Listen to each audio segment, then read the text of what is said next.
Prime Minister Rishi Sunak has landed in Israel this morning for a two-day trip to the Middle East, where he will meet the Israeli Prime Minister Benjamin Netanyahu. So his visit comes on the heels, of course, of President Biden's visit, who has said Israel will now allow humanitarian aid into the Gaza Strip. Or Rishi Sunak is expected to press for this to happen as soon as possible to allow British citizens trapped there to leave. Well, we're now joined by Minister of State for Security, Tom Tugendhat. Good to speak to you this morning. The sight of those lorries lining up provokes sort of completely split emotions. On one level, thank goodness, but on another level, you know, 20 lorries, when you look at the problem, seems so tiny. What can you tell us about when they will be able to go in? Well, we're hoping very much that they'll be going in the next 24, 48 hours. And that's one of the things that the Prime Minister and the Foreign Secretary are trying to achieve in their visit to various different countries in the region at the moment. And I hear what you're saying. And, of course, we see the scale of the problem. But that's exactly why the Prime Minister has already committed £10 million of emergency aid. And you've got to start somewhere. And starting with 20 lorries is a good start. The UN High Commissioner for Human Rights has said that sieges that endanger the lives of civilians by depriving them of goods essential for their survival is prohibited under international humanitarian law. Clearly, it is great that these lorries are lined up and ready to go in, but how concerned are you that international laws have been broken in what's been going on so far? The Israeli government has just suffered one of the worst attacks in decades. Nearly 1,000 people, possibly over 1,000 people. We're still finding... the Israeli government is still finding bodies, tragically, from that music festival and in different homes in different areas around southern Israel. And they have the absolute right to defend themselves. I mean, the British government would not hesitate to defend itself if 1,000 Brits were killed in a similar type of attack. We would, of course, take action. And the Israeli government has the absolute right to make sure these don't happen again. And that's what we mean by a proportionate reaction. This isn't some sort of ghastly accounting trick where you measure lives, you know, one life for one life. It's about the proportionate ability to do what you need to do to protect yourself. And the Israeli government has the right to do that. They have the right to stop their citizens being murdered by a vicious terrorist group, Hamas. Now, the Palestinian people have also suffered under Hamas for decades. This is a group funded by the Tehran regime in Iran that has sought to murder not just Israelis and Jews, but has also sought to oppress many different people around the region. They have spread death and destruction through Hezbollah and through Hamas into communities like the Palestinian community in Gaza. And that's why the destruction of Hamas is good, not just for Israel, but for the Palestinian people. No doubt, all of that true, but it wasn't quite Ben's question, was it? Because he's saying, do you worry that the rule of law has been broken?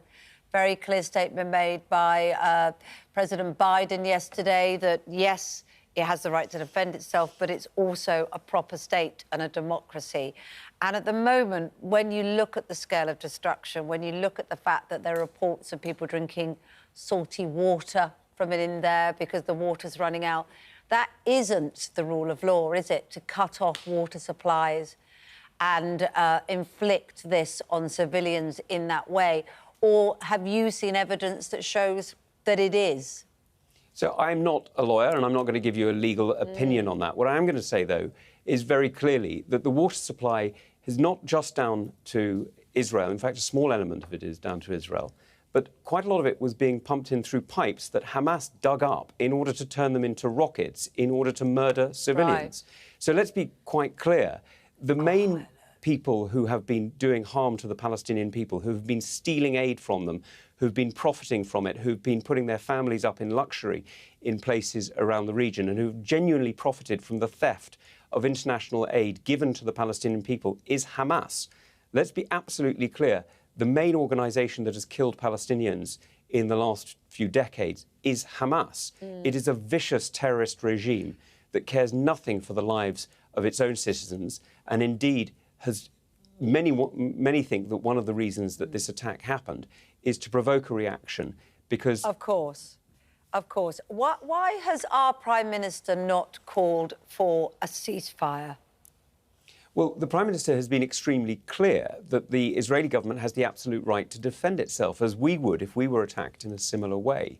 And so what the Israeli government have to do is to use that right in a proportionate and appropriate manner. And it's not for us to tell them how to do it. We would love to have a ceasefire. We would absolutely love to see peace in the region. But I'm afraid Hamas is the obstacle to that peace. It is an organisation that literally in its constitution, quite literally in black and white, not only calls for the destruction of the State of Israel, but the murder of Jews everywhere. And if history teaches us anything, it's when people tell you they want to kill Jews everywhere, they probably mean it. And Hamas clearly means it. Can we ask about the UK terror alert? We know MI5 are urging us to be on high alert. The current alert level is substantial, which says an attack is likely. Is there thoughts that alert level is going to rise? It could go up to... We're level 3 at the minute, level 4 or 5. Is that a plan to raise that alert? Because it seems like MI5 are warning that we should be sort of seemingly higher than it is right now. So it's not a plan, because we don't plan for the alert to change. We change the alert according to the information that we get. And it's not done by politicians, quite correctly. It's done by experts, by JTAC, the Joint Terrorism Analysis Centre. And they take information from our intelligence services at home and abroad, and from police and from community information, and make sure that we adapt the alert level to an appropriate level. So forgive me, I'm not going to be able to tell you very much more than that, other than that we keep it constantly under review. And the words that Ken McCullum, the head of MI5, used in San Francisco only the other day, talking about Iranian threats inside the United Kingdom, are really important. But actually, I'm going to take you back to the King's speech last night. Division is also really important. And we are safer when we stand together, when we are careful of our language, and when we are measured in how we talk about really emotive subjects like the incidents in the Middle East in the last few days, because we can hold together as a country. This is a phenomenal place that has welcomed and enabled many, many people from around the world to live freely and happily and to achieve their dreams. And I think we can continue to do that, but we do need to be careful. We're led to believe that the ground offensive could well begin in the next couple of days. You personally have had experience of that, of course, working in the British Army in Afghanistan and Iraq. I wonder if you can sort of describe a little bit of what that ground offensive might be like for those soldiers on the ground, and equally for the Palestinians and the civilians that are trying to get out of the way of what could be quite a brutal encounter. Well, look, I've fought in built-up areas in countries in the region, and I have to say it's genuinely terrifying as a soldier. It's very hard to know where your friends are, let alone where the enemy is. It's very hard to place yourself, and you get disorientated extremely quickly in built-up areas. It's just really hard. And to add that to a tunnel complex underneath makes it incredibly challenging. So my thoughts are absolutely with all those who are looking at this conflict as something that is approaching them. And I can only imagine the nervousness that many people will be facing, but also the resolve that they'll have, having seen the brutal murder of 1,000 of their fellow citizens and friends and relatives. And as for the Palestinian community, look, I mean, I can only imagine the fear that they have, and that's why the Prime Minister's emergency aid is so important. And for those who can, the ability to move out of the way would seem advisable. And that's why we're working so hard with the Egyptian government to open the Rafah crossing and seeing what we can do to help citizens of each of those areas to make sure that they are protected.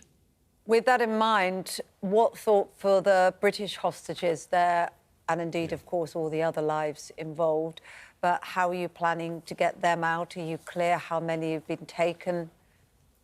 So I'm not going to go into the details, if you'll forgive me, because I don't want to give away information that people may not already know in the area. But we know that there are hostages, and we know that there are British hostages amongst them.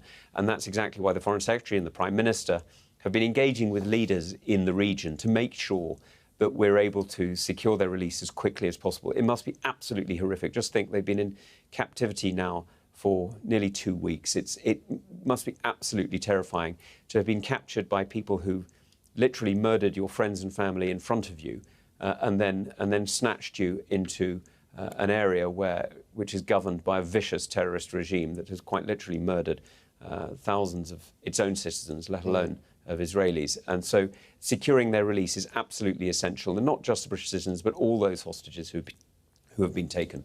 OK, thanks, Tom Tugendhat. We're going to have to leave it there, but we appreciate your time this morning.